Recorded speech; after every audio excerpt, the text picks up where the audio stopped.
क्या नाम है आपका, कहाँ से आए हुए हैं? मेरा नाम राजकुमार सिंह है और मैं स्वराज परिवार का मुखिया हूँ, लखनऊ बैठता हूँ। और हम अपनी कंपनी को एक कॉरपोरेट की तरह नहीं चलाते, एक परिवार की तरह चलाते हैं। और 50 साल पिछले साल ही पूरे किए हमारे कंपनी ने, और 1976 से कंपनी चल रही है। और उत्तर प्रदेश के मार्केट में हम लोग नंबर 1 है पिछले 10 सालों से।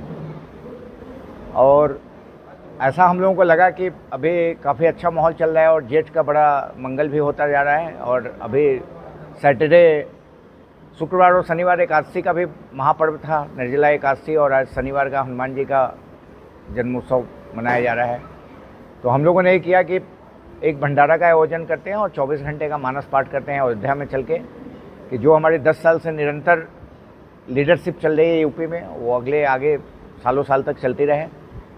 और जिस तरीके से किसानों का प्यार मिला है स्वराज को 50 सालों से, तो ये प्यार और मोहब्बत हमें अगले 100 साल तक मिलता रहे। और हम किसानों की इसी तत्परता के साथ और मेहनत के साथ उनकी सेवा करते चले, क्योंकि किसान उगाता है तो देश खाता है, हमारा ये फिलॉसफी है। और हमारे यहाँ जितने भी कर्मचारी हैं या जो इंजीनियर हैं वो सब किसान परिवार से हैं। तो जो ट्रैक्टर हम बनाते हैं वो हमें पता होता है कि किसानों की क्या रिक्वायरमेंट है, उस तरीके से हम उसका निर्माण करते हैं। और कंपनी की तरफ से हमारी यही इच्छा है कि मतलब देश खुशहाल हो, क्योंकि किसान जब तक उन्नति नहीं करेगा वो खुशहाल नहीं होगा, देश खुशहाल नहीं हो सकता है। किसान की बात आप कर रहे हैं, अभी बीते दिनों लगातार किसान लोग आंदोलन कर रहे हैं तमाम मांगों को लेकर, सरकार ने बिल भी वापस लिया, इस सब पे आपका कुछ कहना रहेगा? देखो, ये तो पॉलिटिकल इशू है, मैं ज़्यादा बोलूँगा नहीं, बट आप देखेंगे कि पंजाब और हरियाणा के किसान ही केवल उसमें विरोध कर रहे थे, पूरे इंडिया के किसान उसमें पार्टिसिपेट नहीं कर रहे थे। जबकि किसानों की बहुत बड़ी लॉबी उत्तर प्रदेश के अंदर है, किसानों की बहुत बड़ी लॉबी महाराष्ट्र में है, कर्नाटका में है, आंध्रा में है, बट वहाँ पे लोगों ने, किसानों ने आंदोलन नहीं किया। पंजाब के किसानों ने आंदोलन किया कि पंजाब के कुछ किसान जो हैं वो होर्डिंग करते हैं, माल को खरीदते हैं, किसानों से माल ले लेते हैं अपने दाम पे, और उसको किसानों को मजबूर करते हैं कि मतलब माल उनको बेचें। एक्चुअली उनका अपना पर्पस सॉल्व नहीं हो रहा था, क्योंकि किसान जिस तरीके से किसानों के लिए नियम लागू किया था गवर्नमेंट ने, तो उसमें जो पंजाब हरियाणा के किसान थे जो होर्डिंग करते थे उनका मतलब सद नहीं रहा था, तो उन लोगों ने विरोध किया था। और वो पॉलिटिकली बैग था, मतलब इंटरनेशनल उसको ऐड दिया गया था और कुछ पॉलिटिकल पार्टियों का उसको सपोर्ट था। अदरवाइज किसानों का आंदोलन बहुत बड़ा आंदोलन नहीं था अगर देखा जाए तो। अयोध्या को लेकर क्या कहना चाहेंगे? किस तरीके से यहाँ पे जब से राम मंदिर बना है काफ़ी बदलाव आया है, आपके नज़रिए से किस चीज़ में बदलाव लोगों के लिए ज़्यादा फायदेमंद है? किसानों के लिए अयोध्या में क्या आपको नज़र आ रहा है? देखो, अयोध्या तो हम लोग बहुत दिनों से आ रहे हैं, मतलब 2021 में भी जब मैं आया था, जब राम मंदिर नहीं बना था, और हम लोगों ने जब रामलला उसमें लकड़ी के मंदिर में थे तब भी हम लोगों ने विजिट किया था और दर्शन किए थे। बट पिछले 1 अप्रैल से अभी तक हम लोग, ये हमारी 4थी या 5वीं विजिट है अयोध्या में, और हम रेगुलर 1-2 महीने पे आते हैं, क्योंकि हमारे हेड ऑफिस से काफ़ी लोग आते हैं और अयोध्या दर्शन करते हैं, तो हम लोग उनको मैनेज करते हैं। तो जो विकास की बात कर रहे हैं वो तो बहुत ही ज़बरदस्त विकास हुआ है अयोध्या के अंदर में। चाहे सड़कों की बात करें, चाहे होटल की बात करें, जो दुकानदार हैं उनकी कमाई बहुत ज़्यादा बढ़ गई है। अगर आप देखो 2 लाख लोग अगर डेली अयोध्या में आ रहे हैं, और वो भी बाहर से आ रहे हैं, तो ट्रांसपोर्ट हो, एग्रीकल्चर हो, दुकानदार हो, फूल वाला हो, मिठाई वाला हो, जो भी है, सबकी इकोनॉमी बढ़ी है। और मेरे को ऐसा लगता है कि 2 गुना 3 गुना नहीं, लोगों ने 100 गुना अपना प्रॉफिट ज़्यादा बढ़ाया है। और ये राम मंदिर बनने के बाद तो बहुत अच्छा है, इसका तो कहीं से कुछ नेगेटिविटी दिख नहीं रही मेरे को। आप स्वराज ट्रैक्टर से हैं और उसके संपूर्ण जिम्मेदारी आपके हाथ में, क्या नई तकनीक और लाने वाले हैं ट्रैक्टर के माध्यम से जो किसानों के लिए बेनिफिशियल हो और साथ ही साथ उनको सहूलियत मिले? देखो, जो सबसे लेटेस्ट टेक्नोलॉजी है वो तो हम लोगों ने ऑलरेडी लॉन्च कर दिया है। 50 HP के ऊपर जो ट्रैक्टर हैं उसमें CRDA इंजन का आ गया है।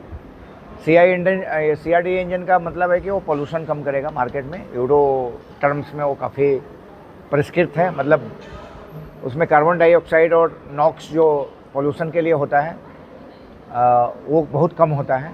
तो एक तो हमने पोल्यूशन फ्री ट्रैक्टर बनाया है। आगे भी हम कुछ ट्रैक्टर लॉन्च कर रहे हैं जो NGT ट्रैक्टर के नाम से आएगा, ग्रीन ट्रिब्यूनल ट्रैक्टर जो बोलते हैं उसको, ग्रीन पॉल्यूशन कम करेगा, तो वो भी हम लोग लॉन्च कर रहे हैं, जल्दी ही लॉन्च करेंगे उसको सितंबर अक्टूबर में। तो पॉल्यूशन फ्रेंडली ट्रैक्टर हम लेके आ रहे हैं। उससे क्या होता है कि जो एनवायरनमेंट में आपको ग्रीन हाउस का इफेक्ट है और इतनी गर्मी पड़ रही है और टेम्परेचर बढ़ रहा है, तो वो सब पे काफ़ी कंट्रोल आएगा। जो गरीब किसान हैं उनके लिए ट्रैक्टर अफोर्ड करना कठिन होता है, उन लोगों के लिए आपकी क्या सेवाएं रहती हैं या क्या भविष्य में ऐसी कोई योजनाएं हैं? देखो, स्वराज क्या है, महिंद्रा एंड महिंद्रा की पार्ट है, और हमारा एक महिंद्रा फाइनेंस करके बहुत बड़ी कंपनी है जो किसानों के लिए फाइनेंस करती है, और बहुत कम ही इंटरेस्ट रेट पे फाइनेंस करती है और 5 साल के लिए फाइनेंस करती है। अगर आपके पास केवल 15% से लेकर 25% मार्जिन मनी है, फर्ज करो कि आपको 10 लाख का ट्रैक्टर लेना है या 8 लाख का ट्रैक्टर लेना है, तो अगर आपके पास 1.5 लाख से 2 लाख रुपए भी हैं तो आप ट्रैक्टर खरीद सकते हैं, क्योंकि इजीली फाइनेंस आपको अवेलेबल है और 5 साल में आप पैसा वापस कर सकते हैं। बीच में कुछ उद्योगपतियों का कहना था कि हम 1 लाख रुपए तक का ट्रैक्टर ले आएंगे जो कि किसानों के लिए हितकर होगा, इस पर क्या चल रहा है? 1 लाख रुपए का तो ट्रैक्टर अभी तक पॉसिबल नहीं है बनाना, क्योंकि हम लोगों का जो सबसे छोटा ट्रैक्टर है उसकी कीमत 3 लाख रुपए है, क्योंकि उसकी कॉस्टिंग इतनी हाई होती है कि कोई चाह के भी 1 लाख में बेच नहीं सकता, क्योंकि वो बनाने में ही उसमें। ईंधन को लेकर क्या चेंजेस करने वाले हैं? क्या जो ईंधन महंगा लगातार होता जा रहा है, क्या सीएनजी से आदि चीज़ों से जो सस्ती ईंधन है उसके माध्यम से भी कोई ट्रैक्टर आने? अभी एक्सपेरिमेंट चल रहा है। जैसे हम लोगों ने जो ट्रैक्टर का नया इलेक्ट्रिक इंजन पे काम कर रहे हैं, इलेक्ट्रिक ट्रैक्टर पे काम हो रहा है, वो हम लोगों ने बना भी लिया है, लेकिन अभी उसको गवर्नमेंट के मंजूरी वगैरह का इंतजार है, तो भविष्य में इलेक्ट्रिक ट्रैक्टर आ सकता है। और जो हमने CRDA की बात करी, वो ऑलरेडी कम डीजल खाता है और ज़्यादा काम करता है। और स्वराज के पुराने ट्रैक्टर भी और नए ट्रैक्टर की बात करूं तो वो कम ईंधन में ज़्यादा काम करते हैं, तो किसानों के लिए बेनिफिशियल है। राम की धरती से क्या संदेश देना चाहेंगे? यहाँ पे आपने एक धार्मिक आयोजन किया, रामचरितमानस किया, वो भी ठीक राम मंदिर के ठीक सामने आपने आयोजन किया।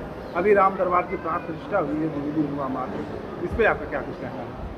इस पर यही कहना है कि मतलब प्रभु राम की कृपा हमारे स्वराज के परिवार पे बनी रहे, और जितने भी किसान हैं हमारे पूरे इंडिया में 15 लाख किसान हमारे परिवार से जुड़े हुए हैं। स्वराज के 15 लाख ट्रैक्टर किसान चला रहे हैं, तो जो 15 लाख किसान हैं वो समुन्नत बने, देश की खुशहाली में उनकी हिस्सेदारी हो, उनका परिवार बढ़े, तो ऑब्वियसली हमारा स्वराज भी आगे बढ़ेगा, और फिर हम नए नए ट्रैक्टर लेके उनकी सेवा करते रहेंगे। और हमारी तो इच्छा है कि प्रभु राम की कृपा ऐसी बनी रहे कि स्वराज 50 साल पीछे से चलता हुआ आ रहा है और 100 साल आगे तक जाए और किसानों की सेवा करें।